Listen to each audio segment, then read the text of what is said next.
وہ یہ اور میں یہ اپنے ساری 70 سال زندگی کے تجربے سے ایک چیز کہنا چاہتا ہوں کہ جو آج پاکستان میں ہو رہا ہے، جس شرمناک طریقے سے بڑے بڑے ڈاکوؤں کے کیسز معاف کیے جا رہے ہیں، میں آپ کو یقین دلاتا ہوں کہ میں نے اپنے 70 سال میں بنانا ریپبلکس کے اندر ایسی چیزیں نہیں دیکھی۔ بنانا ریپبلک کیا ہوتی ہے؟ بنانا ریپبلک وہ ہوتی ہے جدھر جنگل کا قانون ہوتا ہے، جدھر جس کی لاٹھی اس کی بھینس ہوتی ہے، جدھر طاقت کی حکمرانی ہوتی ہے، جدھر انصاف نہیں ہوتا، جدھر رول آف لا نہیں ہوتا۔ اور آج میں کیونکہ میں اپنی قوم کی تربیت بھی کرنا چاہتا ہوں، میں اپنے نوجوانوں کی، کہ اس ملک کی 66% جو آبادی ہے وہ 28 سال کی عمر سے کم ہے، تو میں ان کو خاص طور پہ مخاطب ہوں کہ دیکھیں میرے نوجوانوں، کوئی مجھے دنیا میں آج ملک بتا دیں جس ملک کے اندر رول آف لا نہ ہو اور وہ خوشحال ہو، اور کوئی مجھے ایسا ملک بتا دے جدھر انصاف اور قانون کی حکمرانی ہو اور وہ غریب ہو۔ یہ آپ کو کہیں دنیا میں نہیں ملے گا۔ جن دنیا کے ممالک کے اندر طاقتور کے مجرموں کے لیے ایک قانون، جس طرح میرے نبی صلی اللہ علیہ وسلم نے کہا تھا کہ جب طاقتور چوری کرے تو اس کو پکڑو نہ، اس کو این آر او دے دو، اور صرف کمزور غریب لوگوں کو، چوروں کو جیلوں میں ڈالو، وہ ملک تباہ ہو جاتے ہیں۔ ہم تباہی کے کنارے کے اوپر کھڑے ہیں۔ میں آج صرف یہ، ہماری معیشت بالکل تباہی کی طرف جا رہی ہے۔ اس معیشت تباہی کی طرف جا اس لیے رہی ہے کہ ہمارے ملک کے اندر انصاف نہیں ہے، اور انصاف یعنی میں نے اپنی زندگی کے اندر اس طرح کا ظلم نہیں دیکھا جو آج ہو رہا ہے۔ چن چن کے اس ملک کے بڑے بڑے ڈاکو جو اس ملک میں بھاگے ہوئے تھے، مفرور تھے، کیونکہ ان کے اوپر کرپشن کیسز لگے ہوئے تھے، آج وہ سارے باری باری واپس آ رہے ہیں اور ان کے سارے کیسز ختم ہو رہے ہیں۔ ایک طرف جیل بھرے ہوئے بیچارے غریب لوگوں سے، چوروں سے، چھوٹی چھوٹی چوریوں پہ جو جیل میں، آج کل کی مہنگائی میں برے حالات، بے روزگاری، ایکسکیوز می، بے روزگاری، مہنگائی، چیزیں دن بدن مہنگی ہو رہی ہیں، کھانے پینے کی چیزیں، وہ بیچارے چوری کرتے ہیں، چھوٹی چوری کرتے ہیں تو وہ جیلوں میں چلے جاتے ہیں۔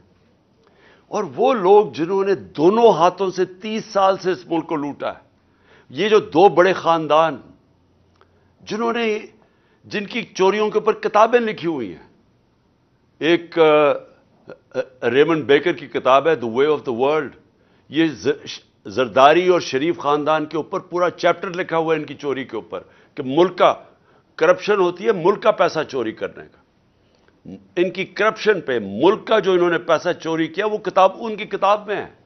اور اگر یہ غلط انہوں نے لکھا تو جا کے ان کے اوپر سو کریں، جس طرح میں یہ جیو اور جیو گروپ کو سو کر رہا ہوں، دبئی کے اندر بھی کر رہا ہوں، امریکہ میں بھی کر رہا ہوں، اور برطانیہ میں بھی کر رہا ہوں، کیونکہ وہاں کے قانون ایسے ہیں کہ آپ اگر کسی کے اوپر غلط چیز کریں، غلط بیانی کریں، وہاں تو وہ بڑے سٹرکٹ قانون ہیں، تو کیوں نہیں ان کو سو کرتے؟ ادھر ایک اور کتاب ہے سوسکن کی، وے آف دا ورلڈ، جس میں وہ بلاول بھٹو کی والدہ بتا رہی ہیں کہ کتنے دنیا کے اندر باہر کے ملکوں میں ان کے بینک اکاؤنٹس ہیں، وہ اس کتاب میں لکھا ہوا ہے۔ بی بی سی کی ڈاکیومنٹریز بنی ہوئی ہیں، بی بی سی نے ڈاکیومنٹریز بنائی ہیں شریف خاندان اور زرداری خاندان کی چوری کے اوپر، تو ان کو ساروں کو پاک کیا جا رہا ہے این آر او 2 دے کے۔ N R O General Musharraf نے دیا تھا، 4 گنا پاکستان کے قرضے بڑے تھے این آر او 1 کے بعد، لوٹ مار ہوئی تھی، ہم نے اٹھایا تھا وہ بینکرپٹ ملک جو 2018 کو ہمیں ملا تھا، کہ جب دیوالیہ نکلا ہوا تھا، اور یہ اب NRO2 جنرل باجوہ نے دیا ان کو کہ یہ اب آئے ہیں سارے پاک ہو کے اور آہستہ آہستہ ان کے سارے کرپشن کیسز ختم ہو رہے ہیں اور ایک ایک یعنی قانون بنائے ہیں انہوں نے نیب امینڈمنٹس میں کہ ایک ایک کی کرپشن معاف ہو رہی ہے. اور افسوس کی بات یہ ہے کہ سلمان شہباز واپس آتا ہے, ہار پہنائے جاتے ہیں اس کو, اور اس کے بعد وہ پوری پریس کانفرنس کرتا ہے کہ کتنا ظلم ہو گیا سلمان شہباز سے. پہلے تو یہ بتاؤ سلمان شہباز کہ آپ کی رمضان شوگر مل کے اندر نوکروں کے پاس 16 ارب روپے 1600 کروڑ روپیہ کیسے ان کے بینک اکاؤنٹس میں آ گیا تھا؟ پھر اگلا جواب دو کہ 4 وہ مارے گئے ہیں, 4 آپ کے گواہ ہارٹ اٹیک سے مرے ہیں, اور جو انویسٹیگیٹ کر رہا تھا ڈاکٹر رضوان وہ بھی ہارٹ اٹیک سے مرا ہے. ایک نیٹ فلکس کے اوپر پروگرام دیکھ لیں, اس میں بتایا گیا ہے کہ یہ کیسے ایک نرس نے کتنے لوگوں کا قتل ان کو مارا تھا جو ہاسپٹل میں تھے. کیسے مارا تھا؟ وہ صرف انسولین انجیکٹ کرتے تھے, ان کے اندر انسولین انجیکٹ کرتے تھے اور اس سے ہارٹ اٹیک ہو جاتا تھا اور پتہ بھی نہیں چلتا تھا. تو کبھی کسی نے کوشش تو کرے کہ ایک دم یہ سارے لوگوں کو ہارٹ اٹیک کیسے ہو گئے, اور جب وہ مر گئے سارے تو یہ واپس آ گئے ہیں اور واپس آ کے کہتے ہیں جی بہت بڑا یہ بے قصور آدمی ہے. اس کے علاوہ اسحاق ڈار بھی صاف ہو گیا. اسحاق ڈار نے $5 ملین کا جب نیب نے پوچھا کہ جناب اپنے بچوں کو $5 ملین بھیجیں, کدھر سے آیا پیسہ؟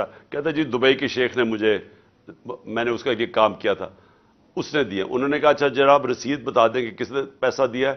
جیسے انہوں نے رسید مانگی پرائم منسٹر کے جہاز میں بیٹھ کے ملک سے باہر بھاگ گیا. اور یہ شریف خاندان کا یہ جو بڑے بڑے انکشاف ہوا تھا, ان کی ایون فیلڈز اپارٹمنٹ یہ جو مے فیئر کے اندر ان کے 4 سب سے لندن کے مہنگے علاقے میں جدھر یہ رہتے ہیں, تو آج تک ایک نہیں چیز بتا سکے کہ پیسہ سورس آف انکم کدھر سے آئی تھی. اور اسی طرح مجھے افسوس سے کہنا پڑتا ہے کہ آج آصف زرداری کی بہن, وہ سارے اگر سندھ کے اندر جا کے پوچھ لیں کہ وہ جدھر بھی کٹ آتا ہے وہ کدھر جاتا ہے, وہ زرداری مافیا کے پاس جاتا ہے. تو وہ بھی معاف ہو گیا, زرداری بھی معاف, تو یہ سب بچ جائیں گے آپ. اور میں یہ اپنی قوم کو یہ آج بتانا چاہتا ہوں کہ میں آپ سے نہیں 26 سال سے یہ چیزیں کہہ رہا تھا. 26 سال سے میں کہتا جا رہا تھا کہ کیونکہ پاکستان میں قانون کی حکمرانی نہیں ہے اس لیے کرپشن ہے, کیونکہ قانون کی حکمرانی نہیں ہے اس لیے قبضہ گروپ ہے. کیوں نہیں امریکہ میں قبضہ گروپ, کیوں نہیں یورپ میں قبضہ گروپ, کیوں نہیں لندن میں کسی کے جو بیچارے آپ کے پاکستانی محنت کرتے ہیں ان کی زمینوں پہ کیوں نہیں قبضے ہوتے؟ پاکستان میں آتے ہیں تو کیوں ہوتے ہیں؟ کیونکہ یہاں طاقت کی حکمرانی ہے. اور یہ ہے جنگ ہماری قوم کے لیے. نوجوانوں یہ جنگ ہم لڑ رہے ہیں, انصاف کی تحریک. اب میں دوسرے پہلو پہ آتا ہوں, معیشت کے اوپر. میں نے اس کو پچھلے 2 دن بھی بات کی ہے. میں صرف یہ پھر سے اپنی قوم کو آج کہنا چاہتا ہوں کہ کوئی بھی معیشت کو سمجھتا ہے, سب سے پہلا اصول معیشت کا کیا ہے کہ سیاسی استحکام ہو, پولیٹیکل سٹیبلٹی ہو. معیشت کبھی بھی اس معاشرے میں نہیں چل سکتی جدھر جب لوگوں کو, میں اگر انویسٹر ہوں, میں بزنس مین ہوں, جب مجھے یہی اعتماد نہ ہو کہ میں آج پیسہ لگاتا ہوں تو کل کیا ہوگا, مہینے کے بعد کیا ہوگا, 6 مہینے کے بعد کیا ہوگا. انسرٹنٹی جب ہوگی معاشرے میں, کبھی بھی اس معاشرے کے اندر سرمایہ کاری نہیں آتی. آج بزنس بالکل رک گئی ہے پاکستان میں. 88% پاکستان کے بزنس مین کہتے ہیں کہ ہمیں کوئی اعتماد اس حکومت پہ نہیں ہے. آج 100% تقریباً جو بیرون ملک جو انویسٹرز ہوتے ہیں, جو کدھر سے لیتے ہیں کہ ملک کی معیشت کے کیا حالات ہیں, کریڈٹ رسک, کہ آج ان کو یہ خوف ہے, تقریباً 100% پاکستان کی کریڈٹ رسک بڑھ چکی ہے کہ اگر پاکستان کو قرضہ دے گا تو وہ واپس نہ ہونے کی اس کی چانس 100% پہ پہنچ گئی ہے. جب ہم تھے اپریل کے اندر تو 5% تھی. تو یہ جب سے یہ آئے ہیں تو کسی کو نہ باہر نہ اندر اعتماد ہے پاکستان کی اکانومی پر، لہذا اکانومی سکڑتی جا رہی ہے، گروتھ ریٹ نیچے جا رہی ہے، 6% پہ ہم چھوڑ کے گئے تھے، آج 0 پہ پہنچ گئی ہے۔ اس کا مطلب بے روزگاری بڑھتی جا رہی ہے، اس کا مطلب کہ فیکٹریاں جو بند ہوتی جا رہی ہیں اور جو بے روزگار لوگ نکل رہے ہیں، ایک طرف مہنگائی ہے، دوسری طرف بے روزگاری ہے۔ کیسے لوگ تنخواہ دار لوگ کیسے گزارا کریں گے آج؟ اوپر سے کسان علیحدہ رو رہا ہے، بجلی کے بل اسمانوں پہ ہیں، ڈیزل کی قیمت جو ہم 150 روپے لیٹر چھوڑ کے گئے تھے، آج عالمی منڈی میں تیل نیچے آ چکا ہے۔ ہمارے دور میں 115 سے لے کے 103 روپے $103 تھا، 115 سے $103 بیرل تھی انٹرنیشنل مارکیٹ میں، آج وہ $80 سے نیچے آ گئی ہے۔ لیکن ڈیزل کدھر ہے؟ پٹرول کدھر ہے؟ کیسے بجلی کی قیمت آج کدھر ہے؟ ہم 17-18 روپے یونٹ پہ چھوڑ کے گئے تھے، آج وہ 40 روپے سے اوپر چلا گیا۔ کس طرح لوگ پیسے دیں گے؟ کسان جس کے پاس پیسہ آیا تھا ہمارے دور میں، اس نے اپنی زمین پہ لگایا تھا، جس کی وجہ سے ریکارڈ پیداوار ہوئی تھی، 4 بڑی بڑی فصلوں کی ریکارڈ پیداوار ہوئی تھی۔ آج کسانوں سے پوچھے کیا حالات ہیں ان کے؟ کسان علیحدہ پسا ہوا ہے، بزنس مین علیحدہ پسا ہوا ہے، انڈسٹری ہماری بند ہو رہی ہے، سروسز، یہ جو آئی ٹی کے اندر ہم نے اتنے انسینٹیوز دیے تھے، ہماری 75% آئی ٹی ایکسپورٹس بڑھی تھی، ان کے انسینٹیوز انہوں نے واپس۔ تو سوال یہ ہے کہ اب ہم کدھر سے آمدنی بڑھائیں گے اپنے قرضے واپس کرنے کے لیے؟ اگر ایک ملک کے اوپر قرضہ چڑھا ہوا ہے، گھر پہ قرضہ چڑھا ہوا ہے، تو وہ واپس کیسے کرتا ہے؟ آمدنی بڑھا کے۔ تو جب آمدنی سکڑتی جا رہی ہے تو قرضے ہم نے کیسے واپس کرنے ہیں؟ ہم کیسے جو ہماری آگے لائبلٹیز آ رہی ہیں ہم کیسے واپس کریں گے؟ ان کے پاس تو کوئی پلان نہیں ہے۔ آج ذرا صرف میں بتانا چاہتا ہوں تھوڑی سی قیمتیں جو عام آدمی کو آج افیکٹ کرتی ہیں۔ پیاز، لوگ کئی پیاز اور روٹی کھاتے ہیں، 400% اس کی قیمت بڑھ چکی ہے پیاز کی۔ ٹماٹر، یہ بھی عام لوگ جو گوشت نہیں کھا سکتے وہ لوگ روٹی کے ساتھ ٹماٹر کے ساتھ روٹی کھاتے، 300% بڑھ چکی ہے اس کی قیمت۔ آٹا یعنی روٹی کے بغیر کون گزارا کرتا ہے؟ 100% قیمت بڑھ چکی ہے آٹے کی۔ دالیں، 50% قیمت بڑھ چکی ہے دالوں کی۔ گھی، عالمی مارکیٹ میں نیچے آ گیا پام آئل، آج گھی کی 50% قیمت بڑھ چکی ہے۔ میں یہ اس لیے آپ کو بتا رہا ہوں کہ جو عام لوگ ہیں سوچیں کہ وہ کیسے گزارا کرتے ہوں گے آج۔ تو جب معیشت نیچے جا رہی ہے، میں پھر سے ریپیٹ کرتا ہوں، اور میں سارے پاکستان کے اداروں سے آج بات کر رہا ہوں، میں اس لیے پاکستان کے سارے اداروں سے بات کر رہا ہوں کہ یہ جو ہونے جا رہا ہے یہ آپ سب کو افیکٹ کرے گا۔ کوئی ادارہ جزیرہ نہیں ہے کہ ملک نیچے جا رہا ہو تو وہ جزیرہ بچ جائے گا، سارا ملک ہی نیچے جائے گا۔ یہ مجھے تو ایسے لگتا ہے کہ یہ ایک سازش کے تحت ہمارے ملک سے ہوا ہے، کہ ایک جس طرح کسی نے پلان کر کے ہمارے ملک کو اس طرف لے کے جا رہا ہے کہ ملک اگر خدا نخواستہ ڈیفالٹ کر جائے تو اس کے بعد سب سے پہلے ملک کی نیشنل سیکیورٹی متاثر ہوگی۔ اور نیشنل سیکیورٹی ہم سب جانتے ہیں کہ نیشنل سیکیورٹی جو پاکستان 7 گنا بڑا ملک ہے ہمارے ساتھ، جس کے ساتھ 3 جنگیں ہو چکی ہیں، تو اگر ہمیں تو صرف اعتماد یہ ہے کہ ہمارے پاس ایک ایسا ہتھیار ہے جس کی وجہ سے کوئی ہمیں حملہ نہیں کرے گا، لیکن اگر ملک ہی بینکرپٹ ہو گیا تو جو لوگوں نے ہمیں پھر وہاں سے بیل آؤٹ کرنا ہے وہ کیا قیمت مانگیں گے؟ ہم سب جانتے ہیں وہ کیا قیمت مانگیں گے۔ میں یہ ویسے واضح آج کرنا چاہتا ہوں کہ میں یہ ایک تاثر دیا جا رہا ہے کہ جناب ہم چاہتے ہیں کہ ملک کی اسٹیبلشمنٹ ہماری مدد کرے۔ یہ جب ہمارے خلاف یہ دھرنے دیے جا رہے تھے اور یہ جب کہا جا رہا تھا کہ جی ساری جو پی ڈی ایم کی جماعتیں ہیں یہ سارا وقت کہہ رہے تھے کہ جی ان کو چھوڑ کے تو ہماری مدد کریں،